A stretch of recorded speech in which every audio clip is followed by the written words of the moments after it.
স্বাগত সবাইকে। আজকে আমরা আলোচনা করব ভারত পাকিস্তান যুদ্ধের মূল কারণ এবং এই যুদ্ধের কারণে বাংলাদেশের উপর কোনো প্রভাব পড়বে কিনা। ভারত পাকিস্তানের মধ্যে যুদ্ধের বিভিন্ন কারণ রয়েছে, যেমন কাশ্মীর বিতর্ক। কাশ্মীর অঞ্চলের রাজনৈতিক অবস্থান এবং জনগণের ইচ্ছাকৃত চাহিদা এটি দুই দেশের মধ্যে অন্যতম গুরুতর সমস্যা। ধর্মীয় বিভাজন। 1947 সালে দুইটি দেশ গঠনের পর ধর্মীয় ভিত্তিতে যে বিভাজন সৃষ্টি হয় সেটা ভারতের পাশের রাষ্ট্র পাকিস্তানের সাথে সম্পর্কের প্রভাবিত করে। অর্থনৈতিক ও সামরিক প্রতিযোগিতা। দুই দেশেই নিজেদের সামরিক শক্তি বৃদ্ধি করতে চাচ্ছে। আর্থিক প্রতিযোগিতা থেকে উদ্বুদ্ধ হয়ে কৌশলগত ভুল বোঝাবুঝির কারণে সংঘর্ষ বাড়ছে।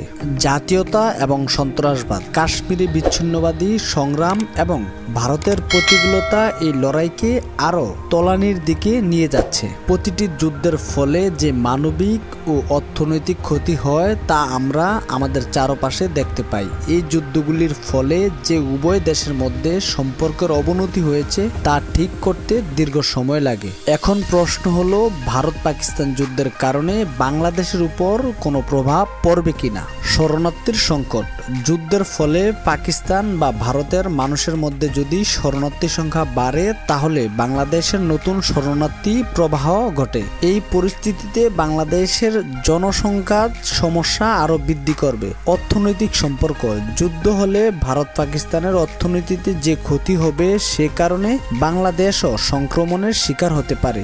ভারত পাকিস্তানের বৈদেশিক বাণিজ্য উঠানামার ফলে বাংলাদেশের রপ্তানি অঙ্গীকারে প্রভাব পড়তে পারে। রাজনৈতিক প্রভাব। এই যুদ্ধের ফলে বাংলাদেশ প্রতিবেশী ও আন্তর্জাতিক রাষ্ট্রের মধ্যে নিয়ম অবস্থা বদলাতে পারে। বিশেষ করে বাংলাদেশকে এর কৌশলগত অবস্থানে রাখা হবে এবং দেশের নিরাপত্তা খাতেও এটি প্রভাব ফেলবে। মানুষের মনোভাব।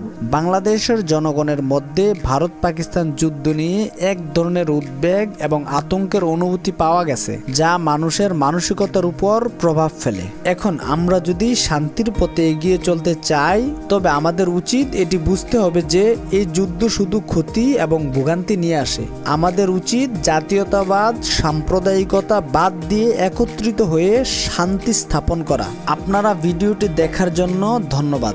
যদি ভিডিওটি ভালো লেগে থাকে তাহলে লাইক ও সাবস্ক্রাইব করতে ভুলবেন না। আপনার নিজের মন্তব্য কমেন্ট বক্সে জানাতে পারেন।